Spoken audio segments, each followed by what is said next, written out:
Hello and welcome back to another episode of Flutter Original, where I sit with the author of packages from Flutter community and we talk about different packages. And today we're going to talk about a bit different from what we've done before. So it's going to be a package about linting and things like that. So I'm excited to have Dimitri with me, author of package DartCodeMetric, which recently became Flutter favorite as well. So hello, Dimitri. Welcome to Flutter Original.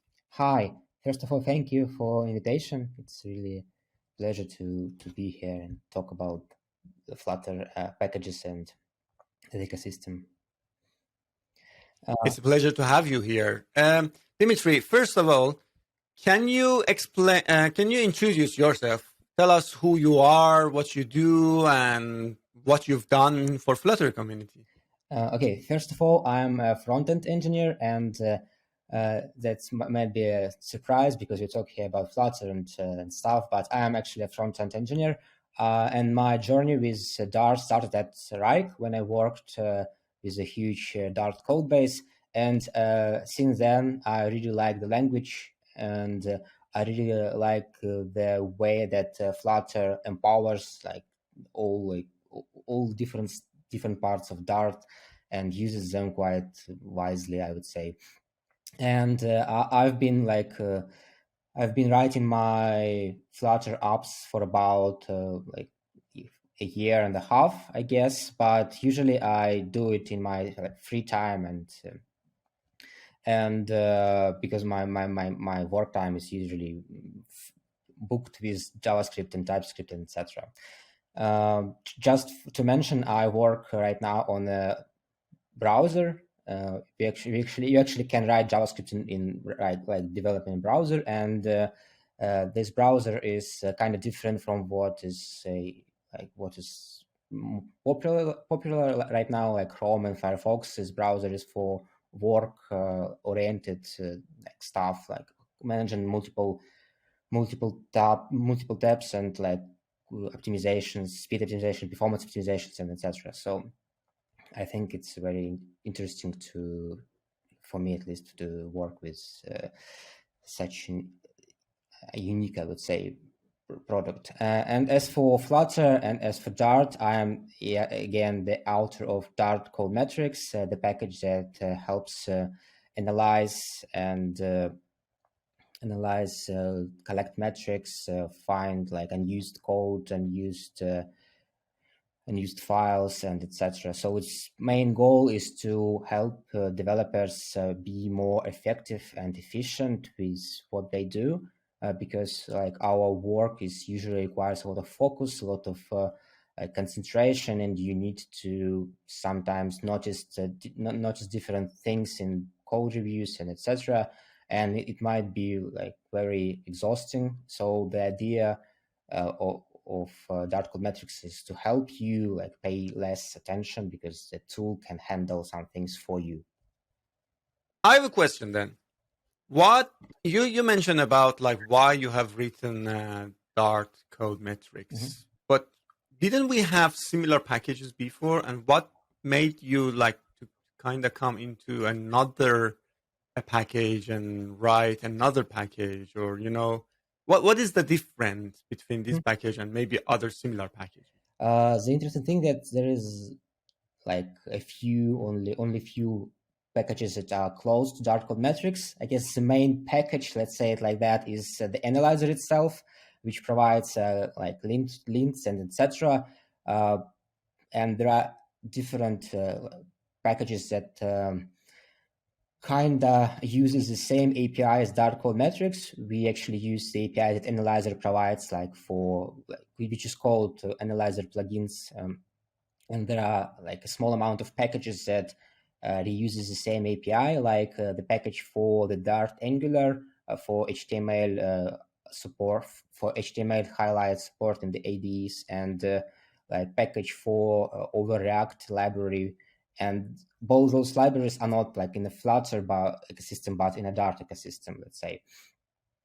So with that being said, our package is mostly unique in a way it's created, let's say, but it provides like this at least some things that overlaps with analyzer. So we provide rules, analyzer provides rules, but the rules are different. So all our rules, they are custom. They are not listed in any other like groups of rules that you might have seen in community, like Flutter, lints, effective Dart, etc.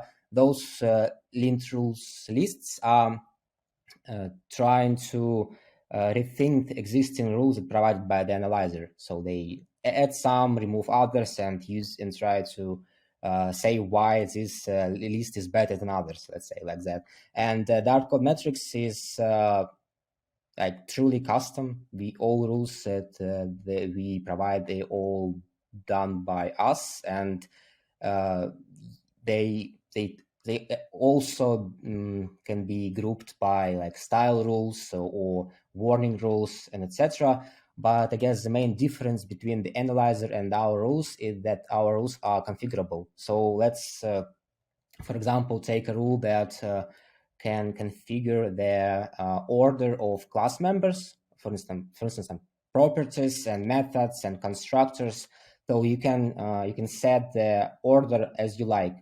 So you may choose one order for your pet project. You can choose another order for your main work project, and this is supported, and it's actually very flexible and very different from what the analyzer does.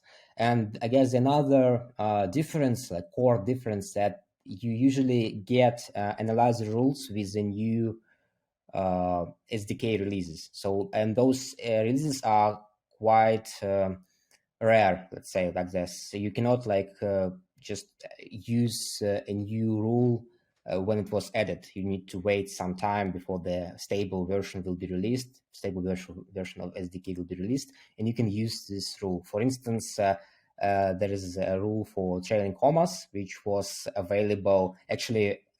It first was created by us in DartCodeMetric, and it's available like for a year now or more. And then after a few months, it was added to the Dart SDK, but it was not released before the version of Dart SDK was released with Flutter, etc. So, but people could actually use DartCodeMetric's preferred trailing comma, and a lot of them did. So that is the difference. And I guess the core idea is that DartCodeMetric is a package. You can just update the version, write Flutter pub get, and get new rules like instantly when we published it. And you don't need to wait like for a half of year just to get new rules. So I guess that is the main difference. Sounds very good. Sounds very good. So I was wondering, first of all, I mean, using DartCodeMetric means that we're caring about the code quality, right? Maybe linting, and we want to have like rules that is kind of similar across all team members, and we want to make sure that everyone is following the same pattern and things like that mainly. And so you mentioned that you introduced some custom metrics, and that was based on your experience, your team experience. How did you find out these new metrics, for example? Was it based on the community, like advice or feedbacks, or? I guess all. So let's say DartCodeMetric has 3 core different features: metrics, lint rules, and anti-patterns. So the metric is just a number. So for example, you want to measure the length of your methods, and you can just say that I don't remember the exact name of metric, but you can measure it with DartCodeMetric, and you will get in a report that your method has like, for example, 50 lines or 60 lines, just a metric. The lint rules are the same as for the analyzer, and anti-patterns is basically a lint rule for metric. So for example, you have a metric for length again, and you want to say that you want only methods that's shorter than 50 lines. So you enable anti-pattern that says long method, if I'm correct, and then you will see highlights in your IDE for each method that is longer than 50 lines. So this is like the basic features of DartCodeMetric. We have others, but we will talk about them later. And how we add new rules, new metrics, etc. Initially, we added metrics that. So let's take a look at the beginning of the package, and we created it at Rike, working at Rike, and the initial feature was metrics, only metrics, nothing else. So we added new metrics based on our experience at Rike with a huge code base and what we really wanted to measure. Those metrics, if I remember correctly, it's like length and size of methods, classes, etc. Just to and I guess cyclomatic complexity was one of the first two. So just to measure how because the code base Rike has 2.5 million of lines of code in Dart, and it's a huge code base. And sometimes you really need to know where your code is worse than should be, and where you need to pay more attention in the future, especially. I guess first metrics were added by us or based only on our experience, and later when the package was reborn, it was taken from the Rike organization and made truly open source and etc. We actually started to not only add metrics and lint rules and anti-pattern based on our experience, but also from the community requests and from different sometimes people post in Twitter, for example, different tips and some code samples for Flutter or do's and don'ts, and we can sometimes extract the pattern here and add a new rule. For instance, it was done for set state when people posted things like you should not use set state in init state methods or build methods. So we just created the rule, and we have a rule that notifies you when you try to use set state in the places that it should not be used.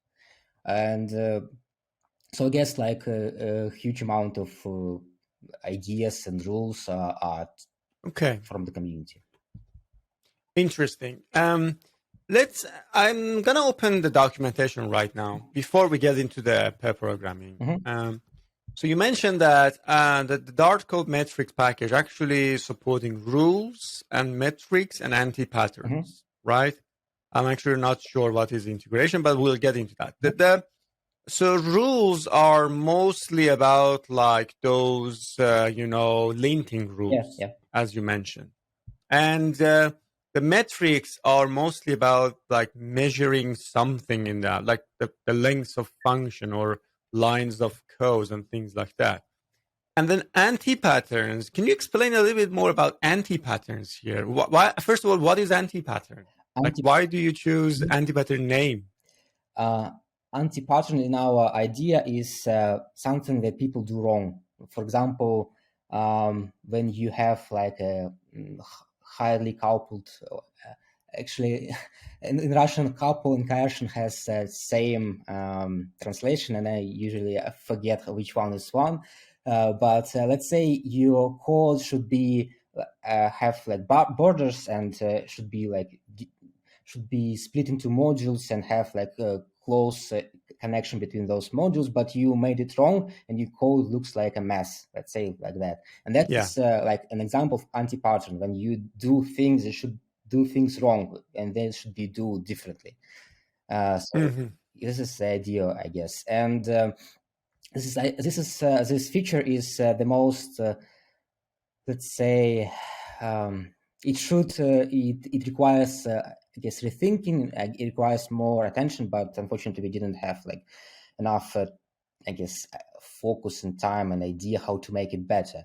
But the idea again is that the metric is just a number, so it could not be bad, good. It has no meaning behind it, so just number. Some people can decide that they want the functions not shorter than or not longer than 50 lines. Someone wants to 200 lines and etc.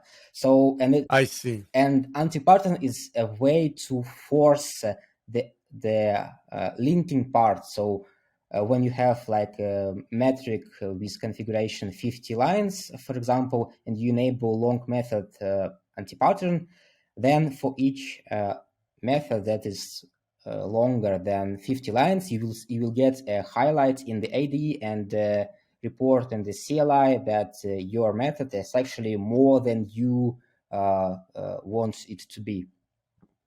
And that is the anti-pattern. You could actually, we received the community requests to actually merge anti-patterns and lint rules to make them like one entity. And I guess that is one way to look at it. So they basically very close, but anti-patterns is are based on metrics. Mm-hmm. But that also makes sense in this sense that anti-patterns sometimes can be also team taste, let's say, or flavor. Like, for example, in one team, you might like, as you said, 80 or like writing. I've seen just right now that you have a function. You said that maybe an empty function block, it's an anti-pattern, for example, in your team, and might not be an anti-pattern in another team, perhaps. So my question here is, so I think this package, is giving, for example, me, which is doing a lot of Flutter from, day to day. So to kind of extend some of these metrics and anti-patterns to bring my own team, rules, which is probably nonsense to rest of the world, but it just really makes sense for my team itself. Mm-hmm. So we probably have some kind of like sort of a system already in different teams to implementing those, rules, patterns, and things like that. But it just really makes sense to have it also here.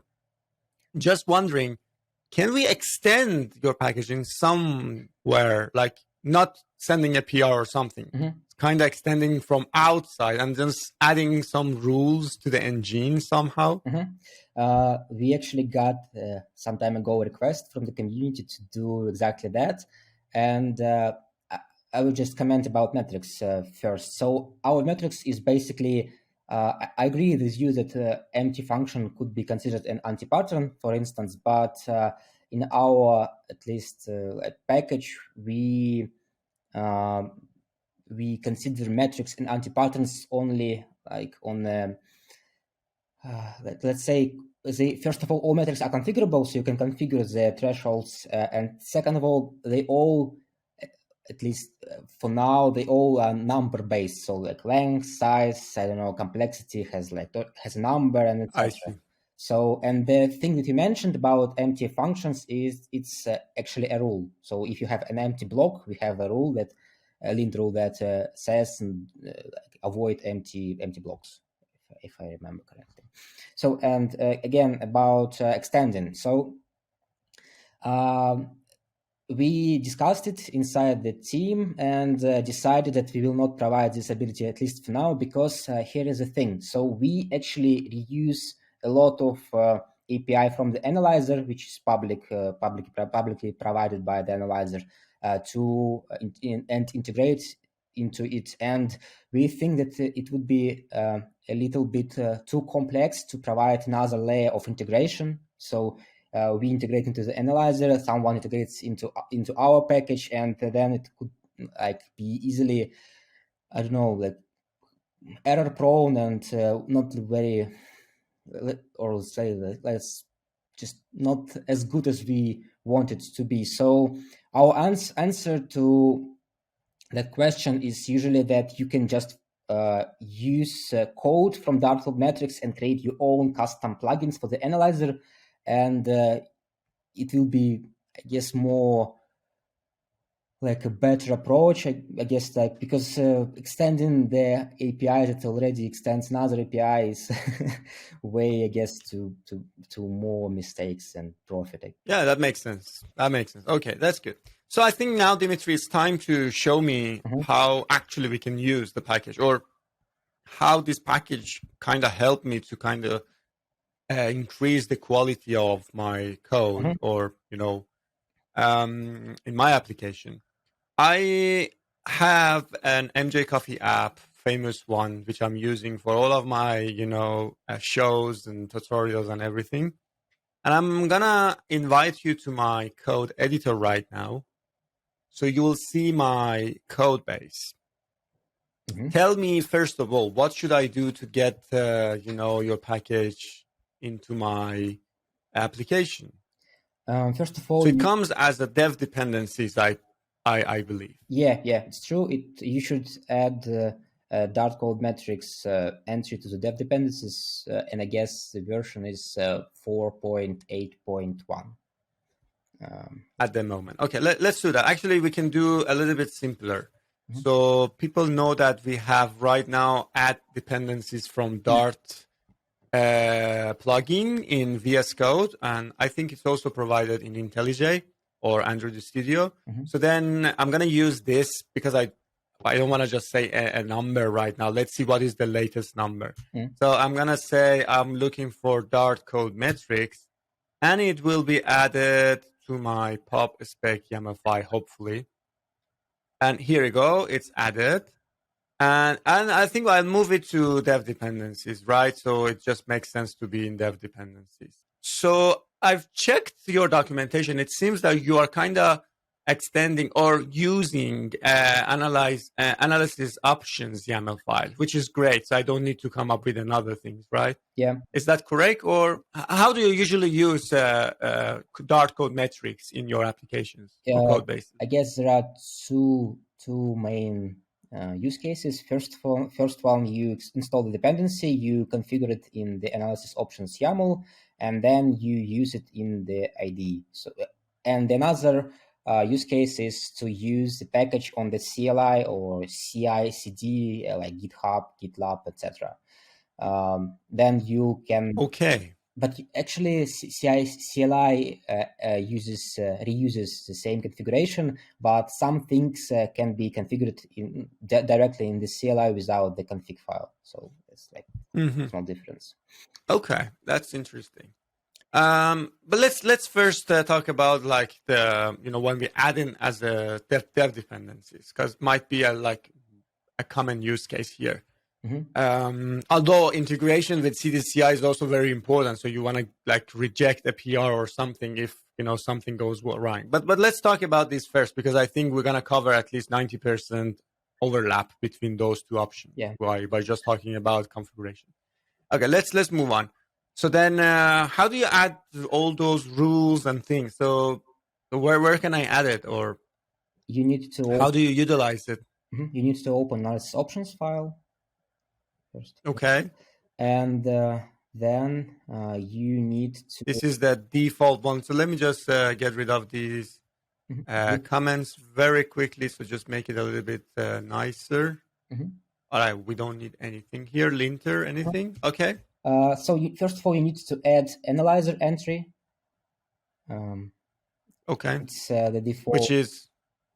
Which is analyzer and then plugins. It's the API. It's used for the analyzer to discover plugins for it. Okay. Can you do that yourself? Oh, yeah, sure. So first of all, analyzer, and then yes, go ahead. Plugins, and then you need to add DartCodeMetric entry. DartCodeMetric. Perfect. If I'm not mistaken, that's how it goes. And then you add DartCodeMetric entry for the configuration. Let me check. I just need to recheck because I usually. I can actually maybe copy and paste some of the basic configuration from your documentation. Yeah. So okay. Here is some of the basic ones.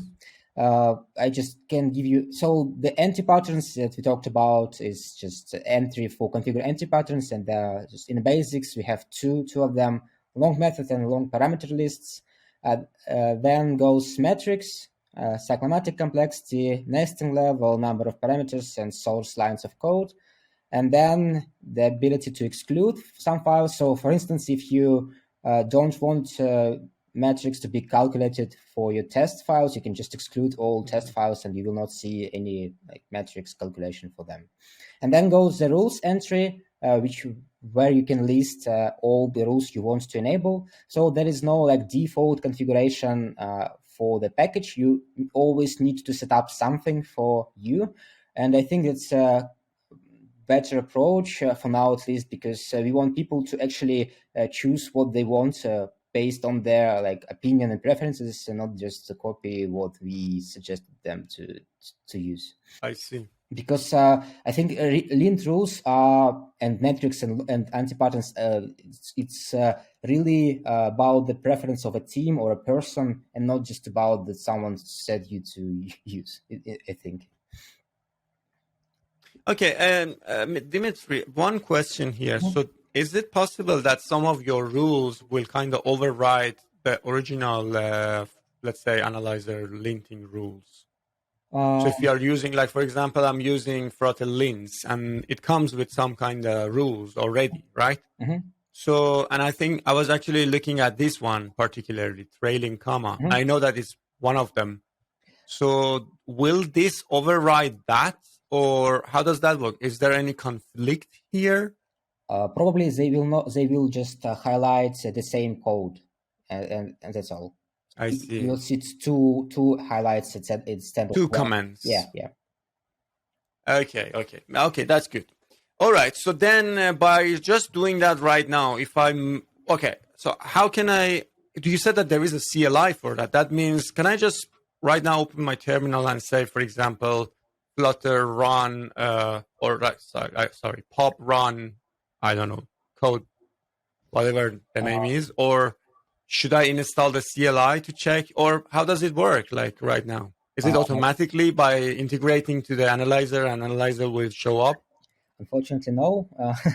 There is an open issue on GitHub about that. The plugins are not integrated into the analyzer properly. Unfortunately, it's still not fixed, and I hope that in the future it will be. But right now, we actually, our package comes with compiled bin executable, and you can just call it with for the same way you call for a build runner or just Sonsole realizable, when you can just pub run DartCodeMetric and executable, etc. So I guess the better way would be to open the documentation, and I guess we have an example how to call it from the CLI. Yeah, sure. Let's do that. Unfortunately, it's very long. Is this the one that you're mentioning right now? Yeah, that's it. Okay, let's actually run it right now. Here we go. So I'm going to actually see if I have any error based on the new metric. I definitely have, probably. Okay. So, I need to install. Okay, that's good. So this command is also kind of, we have... Okay, now I understand why you had the 4.1 version, because you have constraints. Yeah, that's... Yeah, that's exactly, that was the case. Well, that was not a bug, then it was a feature. It's better. Okay, let's go for it. Well, I didn't know actually Dart add dependencies that smart. Yeah, that's good. That's good to know. All right, let's run it right now, and seems it's working. That's good. So let's see if it's if we're getting any kind of error. So until it's working, have you run this metric or DartCodeMetric on any large code base? Was it slow or fast, or how does it work in terms of speed? I guess it's a bit slower than Dart Analyze, but it's usually not not very slow. We run it. We test all our rules and code on a lot of repositories like Flutter, Block, and all popular repositories to check false positives, etc. And usually it's pretty pretty like fast, I would say, like under a minute or so. It's of course depends on the code base size and other things. So yeah. Okay. So now I've got a bunch of warnings. So yeah, that is one of those anti-pattern, I think. Style block is empty, for example. It's a rule. Oh, that's MD file. No, this is a Dart file. It's a link for documentation. Yes, that's correct. Okay. Yeah, that's the link to documentation. So let's go there and see what is wrong here. So it's mentioning that block is empty and empty blocks are often indicated. Okay. Where is it? Does it say which line? Okay, 63. Yeah. It says, unfortunately, you have an old version where the output is different. In new version, we have like you can click on a link in the terminal, and you will open the exact. Oh, jump into the. Yeah. Okay. That's good. But that's good. But I see exactly what you right now we've written here. So because this block is kind of empty, and you are absolutely correct. And that was expected to kind of receive this. Oh, that's good. So, but I've seen also from your documentation that the rules are a little bit nicer. Is it probably that I have the old version? So, or is it because of my terminal? Like, if you look at this right now, you see that the warning, alarms, numbers, and these are looking very nice. Yeah. And probably my terminal, because it's integrated into. Actually, in the VS, this screenshot is from the VS Code terminal, so I think it should work. And I still think it's just because you have an old version. Old version. Okay, that's okay. I think. But that's good. So this was the only thing I needed to do, right? It was very simple. Not really a pair programming. It was mostly talking about the rules and things like that. But give me the best practices here, the hidden secrets that you probably use by integrating your package to a code base, or anything that you want to share with us. I guess my first idea is that we have like 39 custom rules. I really encourage everyone to check them all because some of them are style issues, some of them for real warnings, like when you forget to unsubscribe from listeners in Flutter. Just you add listener and then you forget to remove listener and dispose, just a memory leak issue, and it's very important not to forget that. So we have different kind of rules, and we actually add them quite frequently. So usually, like in each release, we have a new bunch of rules. So don't think that this list is like static and we update it rarely. It's not true. I guess that's the first. And the second thing, that we not only have metrics and lint rules and anti-patterns, we also have like refactoring helpers, let's say it like that. We have a command that helps you find unused files, like files that are not referenced by other files, which is very important when you have like huge refactorings and or like long standing refactorings, because it's really easy to forget to remove something that is unused and just leave these files you should like support and remove. I don't know, like just maintain. It's just a waste of time. And second, we have a command that helps to find unused localization strings. So if you have like a bunch of Intel message usages and you want to check if all of them are used, you can just run a command. It will output all unused places. And it's really important to reduce the amount of unused localization strings, because usually it's additional work for translators, additional work for developers to support it. So you just can remove it and be happier, let's say it like that. And I think that we will continue to develop the package in the way that it will become a tool for refactoring, for code quality maintenance. It will not just be about rules and metrics. It will be like something more, like different commands, different helpers to help you be more effective, efficient, and productive. Well, that was awesome. Can we quickly take a look at the referencing of a page or class or something that you mentioned right now, which is unused. This was very interesting to me because it's happening quite often in large code bases. Yeah, that's true. So I'm actually interested in this. How can I get that to work? Also, something that you mentioned about localization, those strings, that is also happening quite often. Yeah. So but I don't have localization in my application right now. But I think we can just kind of mock the class or whatever else except localization. Let's take a look at it, how it works. Give me an example. First of all, I guess you can open the documentation. It's just better to show it that way. I guess it's a command line CLI block, and you need to open unused files. Like on the left side, there is a menu at command line interface. Command line and interfaces. And yes, you're right. Check unused files. Third one, I guess. On the left again. Okay, here we go. Yeah. That's it.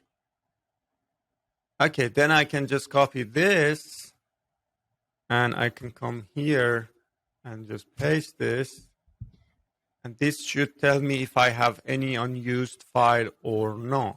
You know what is interesting though? I think that's the feature request from me. Mm-hmm. So you give me this command and that gives me the list of unused file. And maybe you can give me an option that I can, maybe I can delete it from here right away. Because it's like, if it's now it is 5, 6, that's fine. But if I have 80 unused files, then it's it takes some time to remove them. Maybe it's nice to have a feature here that I can quickly say, oh, just delete it. Actually, we have a fork of our package when the person added the ability. It's a CLI option, remove or delete files. I don't remember how they called it, but actually someone did it already. So we don't support it, but yeah, I guess we should just port it. That would be very nice. Yeah, that would be very nice. And I have another probably request from you, because this is nice. And maybe in your CLI, instead of writing, these metrics and things like that, the sub command. So maybe you can just give me an option that I can choose without take a look at your documentation, because I'm actually a very big fan of working with that. Like run this, and then it gives me a list of sub commands, which you already have. And then I can choose without typing. I can just choose. Okay. And then I can. It's like I continuously can interact with CLI, right? You see what I'm saying? I got it. It will be very, very nice. That's very interesting idea, actually. I don't remember any Dart command that behaves like that, because we actually kind of decided to behave the same way that the analyzer looks, because people usually use DartCodeMetric with the analyzer and etc. And it's very important for us to provide the same experience for people to just have the same expectations. I don't know. But your idea. Well, I mean, the main command maybe can be like that, but the sub command, like for example, we can have this and say, I don't know, just an idea, just say checks. And when I say checks, then it comes with a list. I can choose and I can move, things like that. I can interact with the CLI. That would be nice. That's very, very useful, to be honest. Thank you for sharing that. I guess it's like great. All right, very good, Dimitri. This was very good. So now we learned how your package works, how you integrated your package with Analyzer API, and how you are evolving the package, and we found some useful commands that found some unused files and maybe unused string. I'm pretty sure if I run it in my another code base, which is a quite large one, we have localization, I'm going to get a lot of strings that we don't use anymore. I'm pretty sure. So to be honest, we had some kind of like an internal CLI, which kind of checked all of these things. So for our team, which makes sense, as I said, like internal rules, patterns, and things like that. But I think now that I found DartCodeMetrics, maybe we should build on top of this and, maybe expand this. Maybe other people can also learn use what we are contributing to the package. Actually, and that's where I want to come to it. I want to say people that please go ahead and find the GitHub repository, which I'm showing right now, and send a PR and try to make this package even better. Go ahead, Dimitri. What you want to say as the last words?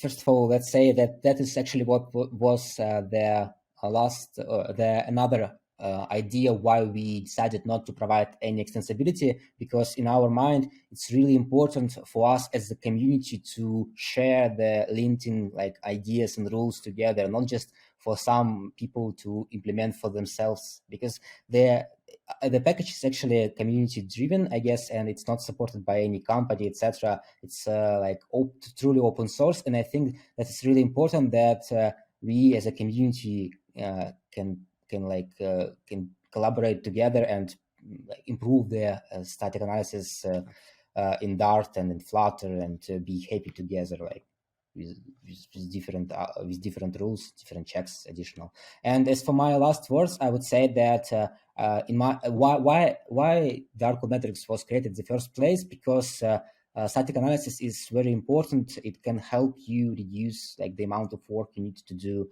and it can help you and your colleagues, especially for those who are less experienced than you, to write better code at the beginning, not to just make different mistakes in debugging and stuff just to find some small issues some code that they forgot to add or remove, etc. So the code quality is very important, and static analysis is very important, and I guess right now it's kind of underrepresented as a valuable thing in the community. So I'm encouraging other people to use it more, and to use the ability to delegate those checks to our computers and CI/CDs and etc., not to check some things by your eyes. For example, unused files, unused localizations. It's really easy to forget something, and let's just delegate those things to the computers. They do this way better than we can. Absolutely. I totally agree with you. And thank you very much, Dimitri, for joining this session. I really enjoyed it. I think I'm going to go and add it to a bunch of other code bases that I'm working on. And I'm pretty sure that I'm going to find some unused strings in localization, and also some unused file for sure. And thank you very much once more. And please, this is your home. You can always come back to this show. And if you have anything to share, something new or some new features, please reach out and come back to the show and share it with us.